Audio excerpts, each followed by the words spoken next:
1500 કરોડના કૌભાંડની ચર્ચા આખું ગુજરાત કરી રહ્યું છે। સુરેન્દ્રનગર કલેક્ટર અને અન્ય ઉચ્ચ અધિકારીઓના નિવાસસ્થાને ગઈકાલે ઈડી દ્વારા દરોડા કરવામાં આવ્યા। દરોડા બાદ આજે કડક કાર્યવાહી હાથ ધરવામાં આવી।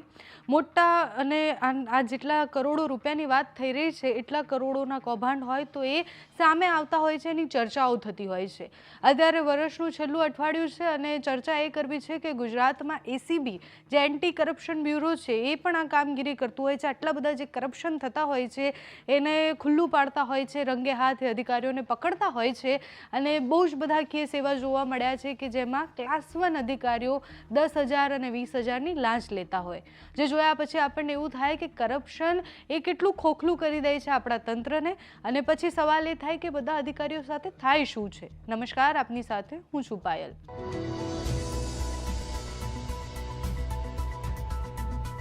1500 કરોડના કૌભાંડમાં નાયબ મામલતદાર અરેસ્ટ થયા સુરેન્દ્રનગરના અને એના પછી એમના ઘરમાંથી 67 લાખ રૂપિયા અત્યારે મળી આવ્યા હોય અને એક દસ્તાવેજો મળી આવ્યા હોય એ બધી જ ચર્ચાઓ થઈ રહી છે। આ ચર્ચાઓની વચ્ચે ત્યાંની આસપાસના અધિકારીઓમાં ફફડાટ છે। કલેક્ટર પર અત્યારે શકના ઘેરામાં છે। એસીબી એટલે કે એન્ટી કરપ્શન બ્યુરો, જેનું કામ જ આ છે કે કરપ્શન જ્યાં થતું હોય કે જ્યાં કરપ્શનની વાસ આવતી હોય ત્યાં એ પહોંચી જાય અને પછી એમની સામે કામ કરતા હોય છે, એની સામે લડતા હોય છે। એસીબી ભાગે શું કરે તો એ લાઈવ ટ્રેપ કરે અને એ જે અધિકારી છે જે તે માણસને પૈસા માંગ્યા હોય કે પછી લાંચ માંગી હોય એને રંગે હાથો પકડી પાડે। એ પકડ્યા પછી જોવે કે એની સામે કઈ કઈ કાર્યવાહી થઈ શકે અને એ કાર્યવાહી કરવામાં આવે। છેલ્લા 1 મહિનાની વાત કરવી છે એટલે ડિસેમ્બર મહિનાના જ આંકડા હું લઈને આવી છું। 1 મહિનાની અંદર તમે એસીબીનું તમે સોશિયલ મીડિયા ખોલો કે પછી અલગ અલગ જે ટ્રેપ આવતી હોય છે એની માહિતી એસીબી આપતા હોય તો આપણને ખબર પડે કે ક્લાસ 1 અધિકારી 20-30 હજારની લાંચ લેતા પકડાય છે। એટલે 20-30 હજાર ઓછા છે એવું નથી કહી રહી, પણ 20-30 હજારની લાંચ લેતા ક્લાસ 1 અધિકારીઓ પણ પકડાય છે। એટલે જેમ જેમ ઉપર જાઓ એમ વધારે લાંચ લેતા પણ પકડાય, નીચેના કર્મચારીઓ પણ એટલી જ લાંચ લેતા હોય છે, એવા પણ અનેક કિસ્સા છે। એસીબીની જે પોસ્ટ જોઈએ તો એમાં ખબર પડે કે હમણાં થોડા કલાકો પહેલા આ વિડીયો શૂટ કરું છું એની પહેલા જ ઊંધના મામલતદાર કચેરીમાંથી એક ભાઈને પકડ્યા છે। કૃષ્ણકુમાર એમનું નામ છે અને 10,000ની લાંચ લેતા પકડાયા છે।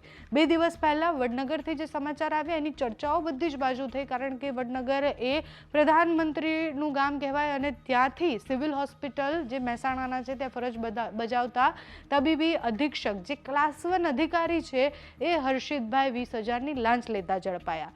થોડા દિવસ પહેલા જ એસીબીએ ટ્રેપ ગોઠવી અને એ ટ્રેપ ગોઠવ્યા પછી જે પોલીસ સ્ટેશનમાં કામ કરતા એક ઇન્સ્પેક્ટર હતા સુરતના, એ ઇન્સ્પેક્ટર પ્રવીણભાઈ એમનું નામ, અને એ પણ લાંચ લેતા પકડાયા હતા। 3 લાખની આસપાસની એ લાંચ લઈ રહ્યા હતા। 15 ડિસેમ્બરે પણ એક ટ્રેપ ગોઠવવામાં આવી। એસીબીએ ટ્રેપ ગોઠવી ત્યારે પણ એક ઇન્સ્પેક્ટર પકડાયા। એ ઇન્સ્પેક્ટર 30 લાખ રૂપિયાની લાંચ લેતા પકડાયા હતા। એમની સાથે બીજા કોન્સ્ટેબલ અને બીજા અધિકારીઓ પણ હતા, એના નામ પણ ધીરે ધીરે ખુલી રહ્યા છે। પણ પ્રશ્ન એ થાય કે આટલા બધા ટ્રેપ ગોઠવાય છે, આટલા બધા લોકોને રંગે હાથ પકડવામાં આવે છે, એ લાઈવ ટ્રેપમાં ખબર પડે છે કે આ અધિકારી લાંચ લે છે, પણ પછી શું? એસીબીનું કામ એ છે કે આવી રીતના ટ્રેપ ગોઠવે, આ બધી જ માહિતી ભેગી કરે અને પછી જે તે અધિકારી એટલે કે જે તે વિભાગમાં કામ કરતા એ અધિકારી હોય એ અધિકારીનું ત્યાં માહિતી સોંપી દે અને પછી એની સામે એ જે તે વિભાગ હોય એ કાર્યવાહી કરતું હોય છે। એટલે પોલીસ ડિપાર્ટમેન્ટ હોય તો પછી કોઈ ઇન્સ્પેક્ટર પકડાયું છે તો એ પોલીસ વિભાગને આખી ડિટેલ્સ આપી દે, એના પછી પોલીસે એના ઉપર એક્શન લેવાના હોય। આટલા બધા ટ્રેપ ગોઠવાયા, આટલા બધા કૌભાંડો થયા, આટલા બધા લોકોને પકડવામાં આવ્યા, પણ એના પછી મોટા ભાગે એવું જોવામાં આવ્યું કે બીજા બધા જ ડિપાર્ટમેન્ટ એવા છે કે જે થોડા સમય માટે અધિકારીને સસ્પેન્ડ કરે અને પાછા એ કામ પર આવી જાય, પોતાની ફરજ પર આવી જાય। પોલીસ વિભાગમાં કાર્યવાહી થાય છે એવા દ્રશ્ય પણ જોયા છે। એટલે પોલીસ વિભાગમાં કોઈની સામે ફરિયાદ પણ થઈ છે તો એને તાત્કાલિક સસ્પેન્ડ કરી દેવામાં આવે, પછી એની સામે કાર્યવાહી થાય છે, પણ કાર્યવાહી તો થાય છે। એટલે પ્રશ્ન એ થાય કે આટલા બધા કેસ સામે આવ્યા હોય, એક જ મહિનાના કેસ આપણે જોઈએ તો આપણને ખબર પડે કે 3,000થી લઈને 30 લાખ સુધીની લાંચ લેતા લોકો પકડાય અને છતાં કાર્યવાહીના નામે જોવા જઈએ તો છેલ્લે આપણને કશું જ ન મળે। 1 વર્ષ આખું એ એન્ટી કરપ્શન બ્યુરોના ડેટા આપણે જોઈએ તો આપણને ખબર પડે કે 1 વર્ષમાં કેટલું બધું કામ થયું છે, 1 વર્ષમાં કરપ્શન સામે કેટલું બધું કામ થયું છે, પણ એ અધિકારીઓ સાથે શું થયું તો ઘણી બધી વાર એ જવાબ આપણને મળે કે એમની સાથે કશું જ ન થયું।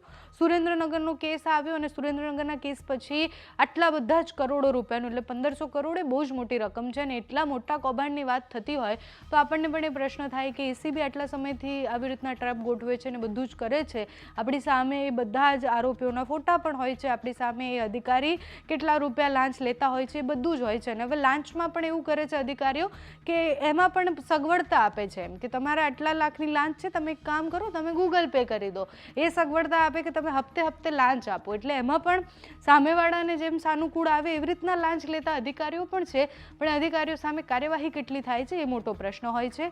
આ માહિતી તમને કેવી લાગી અમને કમેન્ટ્સમાં જણાવજો. અત્યારે આ વિડીયોમાં બસ આટલું. જો તમે અમને યુટ્યુબ પર જોઈ રહ્યા હોય તો સબસ્ક્રાઇબ કરજો, ફેસબુક પર જોઈ રહ્યા હોય તો ફોલો કરજો, અમારા વિડીયોને લાઇક અને શેર કરજો.